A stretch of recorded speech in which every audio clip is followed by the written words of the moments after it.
Hello, what's up mga ka-J-Vlog? Welcome ulit sa panibagong video. And for today's video, another unboxing tayo ng bagong labas na budget smartphone today.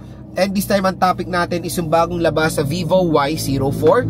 Maganda kaya to? Tara mga ka-J-Vlog, check natin. So yun mga ka-J-Vlog, shoutout sa mga nakanood ng pagbili natin sa online ng Vivo Y04. At ito na nga po, dumating na ang in-order natin. Napakalupit ng in-order natin to. Kinabukasan, dumating na tong device na to. So ganun kabilis pag nagdi-deliver sila within Metro Manila. And binili nga natin to via 3 months installment dun sa official store online natin binili. So kung interested kayo dito, ilalagay ko po yung link nito sa description box. So yung pinakita ko sa inyo na meron din mga iba't ibang payment methods. Pwede kayong bumili ng utang or installment dun sa mga online na very easy lang naman kumbaga. Again, kung interested kayo dito, ilalagay ko po yung link nito sa description box. Add to cart nyo na agad itong Vivo Y04. So usapang presyo tayo. Yung 4GB64 ng Vivo Y04 is 4699. Tapos itong binili natin na 4GB 128 is 5299. Pero again, sa online, mura lang natin itong nabili. I think nasa 4 plus lang yung 5299. 4.5 ko lang nakuha itong Vivo Y04. 4.5 ba or 4 plus? 4.2. Baka sa mga ganong range. Basta below SRP, kaya maganda rin bumili sa online. Pero alam ko maraming skeptical bumili online. Kaya gumawa ko ng video paano bumili online para magkaroon kayo ng guide kung sakali kung gusto nyo bumili sa online. Kung gusto nyo bumili online. So yun nga, itong Vivo Y04 is to be honest, akala ko wala itong box. So meron siyang, hindi siya slim box, so matic. Meron po itong charger out of the box. Kaya nung binili ko rin to, inopen din natin para for security reason din. So kung bibili kayo online, pag na-receive nyo, open nyo, tapos i-video nyo while unboxing para meron kayong proof kung sakaling merong discrepancy sa delivery. So yun, ang binili na rin natin color is color gold. So tara mga J-Vlog, samahan nyo ngayon unbox itong Vivo Y04. So ito yung Vivo Y04. Ito yung box nya. Bagong labas lang to. So gilid.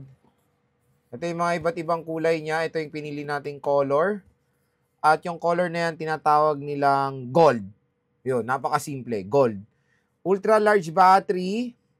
Drop resistance certification. IP64 or Ingress Protection 64. At malakas daw yung flashlight. Wow! Huge feature. Wow! So 4GB, 128GB of internal storage. Open na natin itong Vivo Y04.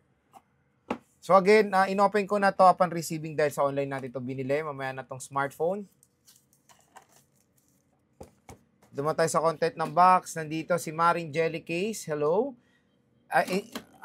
Meron tayo ditong quick start guide. And of course, important warranty card. At since hindi siya slim box, wow, present po si Power Brick. So comment down below na ba pwede natin matawag kay Power Brick dahil wala na si paring earphone. So ito na lang, si paring brick na lang ang ating tatawag dito dahil wala na si paring earphone ngayon. Ito na po ang pumalit kay paring earphone, si paring brick. Dahil ito na magandang magtatandem ngayon dahil si paring earphone ay matagal na pong nagbakasyon. Hindi na natin nakikita sa unboxing si paring earphone . So ayan, meron tayo ditong 5V 3 amperes meaning 15 watts fast charging rate tong si paring brick. Nandito ang ating cable na Type-C and of course si baby SIM ejector. Ayan. So yan na naman yung content ng box. Very simple lang. Next, let's proceed to the main event, yung smartphone. The Vivo Y04. Ito siya. Sino natin siya sa kanyang plastic. Dapat talaga mga plastic ay tinatanggal sa mundo. So tingnan natin tong color gold ng Vivo Y04 in 3, 2, 1. Wow! So, ang ganda, no? Pag ginanyan nyo siya, tinilt nyo, parang lukot yung style. Pero hindi po lukot yan. Reflection lang yan. Ayun, diba? Parang lukot-lukot. Solid, in fairness, for a budget smartphone na ganitong design is very elegant. Napakaganda. 3D reflection yung mga ganito. So, ito yung color gold nila. Very elegant tignan. Dual rear camera system. Ito yung main camera. Matic naman dahil malaki yung butas. At ang laki rin. Wow, dalawa yung flash. Ito yung sinasabi dun sa box na may 10 times flashlight. So, titingnan din natin to. Ano bang pinagkaiba na itong flashlight na to dito sa flash? So, pwede ba ito magamit sa photos? I don't know. Titingnan natin. Pero grabe, ang dami niyang flash, Polycarbonate back. Expect nyo na yan sa mga budget smartphone with polycarbonate frame din. So, dito sa right side is meron tayong power button / fingerprint scanner and yung power button. Sa taas naman, nandito po yung kanyang speaker grill. Single speaker lang to. Sa left side is yung SIM tray. Sa baba naman is microphone Type-C at 3.5mm headphone jack. At syempre, good news, meron pong pre-installed na screen protector out of the box si Vivo Y04. So, open na natin tong smartphone na to. Ayan. Vivo, powered by Android. Siyempre, lagay na natin si Maring Jelly Case. Okay. Ayan. So, ang ganda talaga ng Jelly Case ng Vivo kasi pati yung baba, may protection yung mga ports niya. So, ayan. Lagay nyo muna si Maring Jelly Case as a protection. Temporary protection. Pero solid. Ang ganda na itong device na to. Super premium looking eh. Super na nga. Premium pa. Ewan ko. So, setup muna natin ito. Balik ako kayo. Kaya na-open na natin si Vivo Y04. When it comes sa brightness, okay naman yung brightness niya din. And, siyempre, tignan muna natin yung storage out of the box. 128GB of internal storage pala tong device na to. Meron pa tayong 100GB na free. Ito yung quick specs niya or about phone niya. Octa-core processor with 4GB of RAM. Android 14 pa rin to, sad to say. Pero syempre, baka meron tong update sa Android 15. And sa display is, meron siyang support sa 90Hz screen refresh rate for smoother animation. Ayan, napaka-smooth. So yun mga ka-J-Vlog, next naman gusto ko na i-share sa inyo yung first impression hands-on ko dito sa Vivo Y04. Pero again, gumawa tayo ng first impression based sa kanyang specifications. And now, gumawa naman tayo ng first impression ngayong nahawakan na natin itong device na to. Unang-una na din share ko yung design. Napakaganda ng design na itong Vivo Y04. Grabe, sobrang premium looking. Hindi nyo akalain na 4,000 pesos lang itong smartphone na to.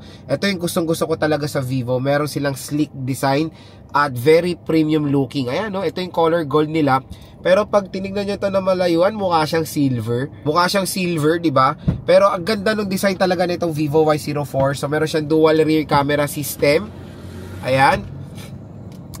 At, siya, very slim, slim and lightweight din naman itong Vivo Y04. Next mga ka-J-Vlog, yung display.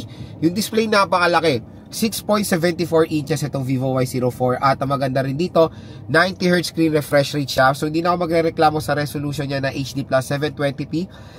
That is a very minimum na resolution na pwede natin makuha for this price tag. Ang maganda dito, malaki yung display at mataas din namang refresh rate na ma-offer ng Vivo Y04. Next, operating system. Dito ako nalungkot sa OS kasi to be honest, March na, dapat karamihan na or almost lahat na lumalabas sa smartphone is naka Android 15 na. So naka Android 14 pa rin to with FunTouch OS 14. Pero siguro merong chance na ma-update to sa Android 15. Pero wala akong gano'ng sa track record ni Vivo when it comes sa mga budget side. Pero nagkakaroon eh. So, malaki naman ang chance. Baka ma-update din natin ito sa Android 15. Abang-abang na lang tayo. Pero sana, ginawa na lang nila itong Android 15 out of the box para wala na maghintay na mga consumers, diba? Next is yung chipset. Yung chipset niya is the Unisoc T7225. Now, merong 1.8 GHz na GPU niya is Mali G57. Again, I think this is a rename lang na chipset ng Unisoc. Kasi syempre, meron tayo din ganyan din na same specification, the Unisoc T612, which is okay na okay yung chipset niya. Several times ko na nag-game test yan sa mga different brands of smartphone. Napakaganda rin naman ng Unisoc T612 na meron dito sa Vivo Y04. And stay tuned lang, i-game test din natin tong device na to. Buti na lang nilagyan nila to ng snappy Unisoc chipset na hindi mabagal na MediaTek Helio, diba? So, for me, the chipset is fine for this price tag. Next, yung RAM at ROM. So, yung RAM at ROM, for me, for a 4GB 128 na makuha nyo ng price tag na 4,000 pesos is very sulit. Yung 4GB 64, pag nakuha nyo ng 3,000 plus, sulit na sulit din. So, nasa, fair side, yung RAM at ROM na ma-offer ng Vivo Y04. Next, mga ka-J-Vlog, the battery. Battery is napakalaki, 5,500 mAh battery capacity with 15W fast charging rate. So, fast charging rin naman itong si Vivo Y04. At ang maganda rin dito, at ang maganda rin dito, malaki yung battery niya, beyond 5,000 mAh. Tapos, buti na lang, binigyan rin ito ng fast charging rate. I think that is a minimum na rin na refresh rate na pwedeng ma-offer sa ganitong na range ng smartphone. So, maganda naman yung battery at fast charging rate na mabibigay ng Vivo Y04. So yun mga J-Vlog, yung ating unboxing and hands-on dito sa Vivo Y04. So kung interested kayo dito, ilalagay ko po yung link nito sa description box. I-add to cart nyo na, sabihin nyo na napanood nyo sa vlog, matik yan, bibigyan pa yung discount ng shop na to.